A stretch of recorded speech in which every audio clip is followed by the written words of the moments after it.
Bem-vindos a mais um vídeo do meu canal. Eu vou trazer para vocês hoje um assunto em relação ao Hugo Mota. Ele pediu que o STF rejeite o pedido do deputado federal Nicolas sobre a CPI do INSS.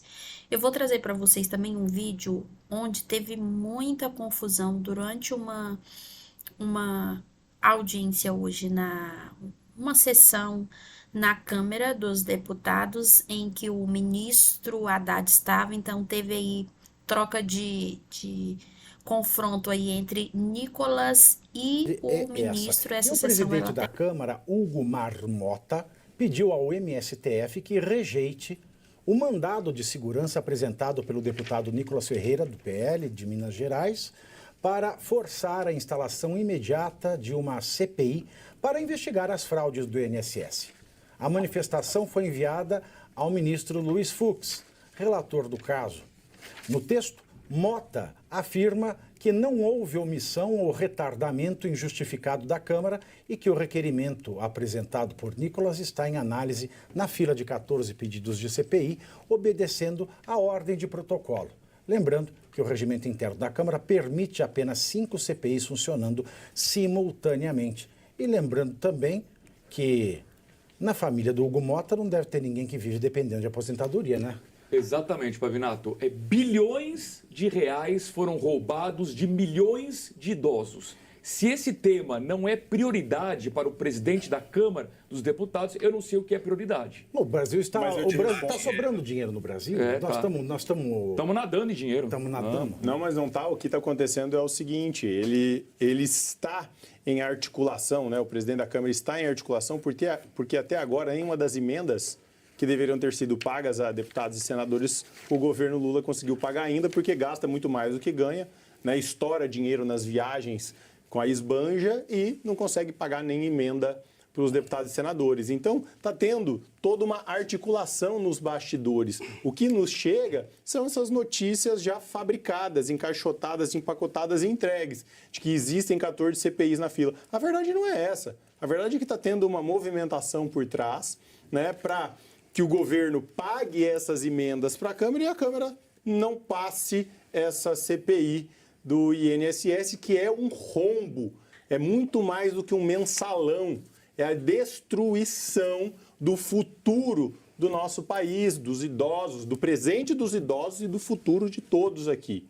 Então, a verdade tem que ser colocada na mesa. Está tendo uma articulação por trás de toma lá da cá. É isso que está acontecendo. Aí eles empacotam bonitinho e entregam aqui para a gente ler a notícia. Assim, eu gostaria de estar no mesmo clima, né, que vocês, de risadas e...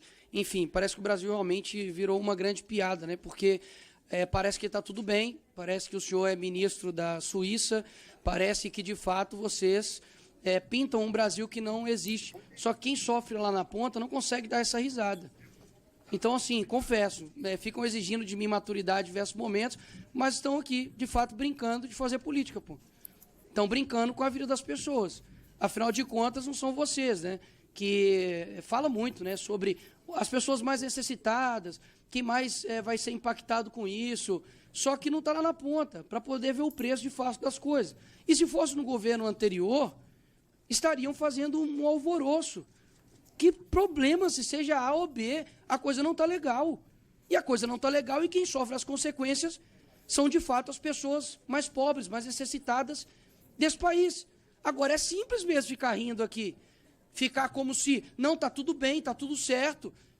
São deputados ou empregados de marketing para poder ficar defendendo um governo a qualquer custo? Poxa, eu preciso provar aqui em algum termo técnico sobre como está a economia, está de sacanagem, né?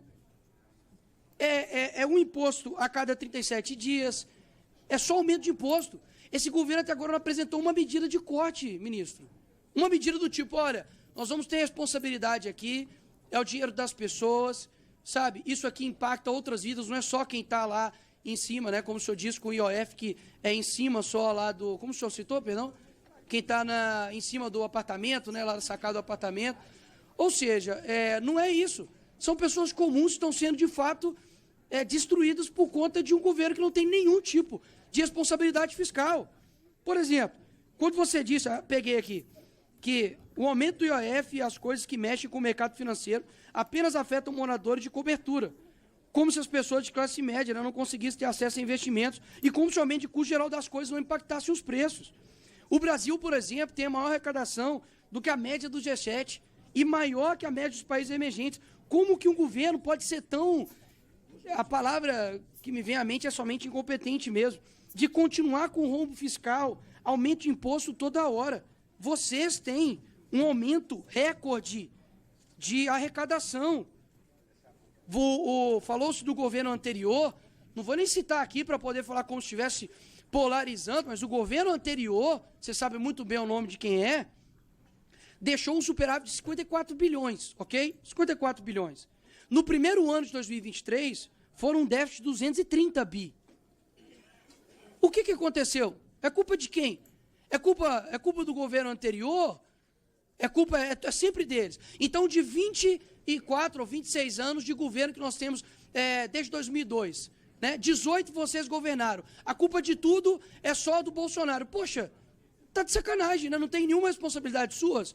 Porque, eu confesso, existem erros em qualquer instituição, porque todo ser imperfeito não vai conseguir criar uma instituição perfeita. Agora, vocês quererem sempre botaram-se aqui a culpa do INSS só no governo anterior. Engraçado, né? Aconteceu os problemas desde 2006, no 2013, 2006, os relatórios. Quem era o presidente em 2013? Era PT, pô. 2013, PT. Aí eu te pergunto, então lá aconteceu, no Temer é culpa do Temer. Acontece na época do Bolsonaro, é culpa do Bolsonaro. Acontece no governo Lula, é culpa do Bolsonaro? Isso não faz sentido lógico. O que eu peço, senhor ministro, de fato, todo ministro que vem do Lula aqui, enfim, é a mesma coisa. Você pinta um Brasil, de fato, inexistente. Eu só peço o seguinte, eu sei que não dá para poder contar com a boa vontade de vocês, porque, de fato, não há responsabilidade fiscal nenhuma. Mas vocês falam tanto nessa questão de não ser polarizado, não ficar defendendo só um lado porque tem que ser o certo a todo custo, mas vocês estão fazendo isso, poxa. Sai na rua. Sai na rua. Vai lá onde eu nasci, vai lá comprar um mercado, vê se está tudo ok.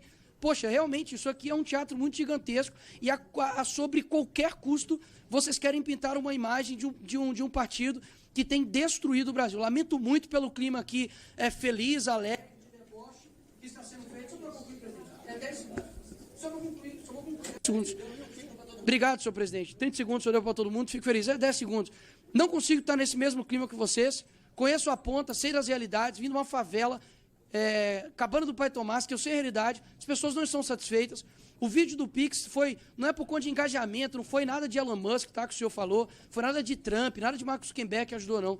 Foi um manifesto das pessoas, através de um vídeo dizendo, a coisa não está legal. E vocês nem admitirem isso, para mim diz muito mais sobre vocês do que sobre mim. Obrigado. Eu pediria um minuto de atenção. Eu tenho tido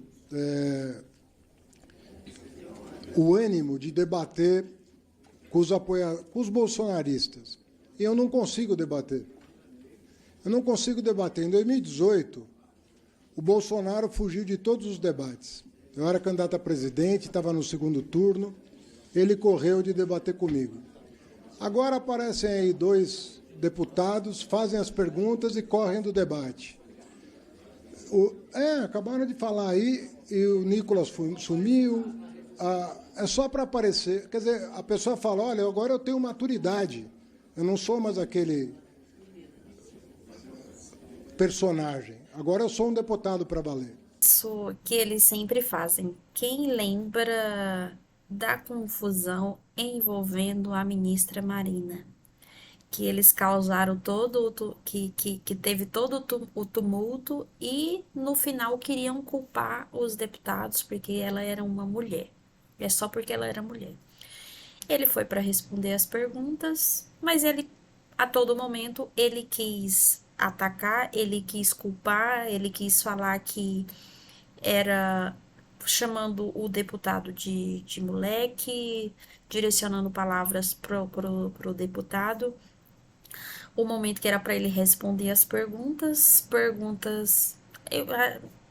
com certeza, se ele não tá dando conta de, de controlar a situação que o Brasil está, ele jamais vai conseguir responder as perguntas que são justamente pela atual situação que essa sessão, pela atual situação que o Brasil está, que essa sessão foi marcada para ele esclarecer algumas coisas relacionadas sobre a finanças e tributação, mas ele preferiu falar que ele usava as redes sociais, que era por conta de visualização.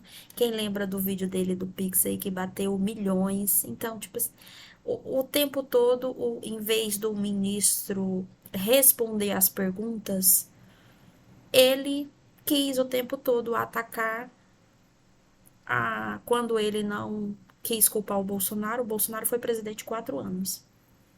O problema de tudo tá acontecendo é o Bolsonaro. São os bolsonaristas que não sabem ouvir. É o Bolsonaro que fez isso com o Brasil, mas a gente sabe a realidade de como o Bolsonaro deixou o Brasil após ele ser presidente durante 4 anos.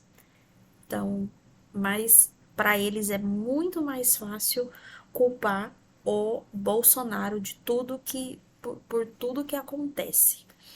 Deixa a opinião de vocês. O Nicolas aí, como sempre, ele é bem cirúrgico. Ele põe a cara a tapa mesmo, fala sempre de forma cirúrgica. Deixe a opinião de vocês nos comentários. Não se esqueça de curtir, compartilhar, comentar e se inscrever no canal.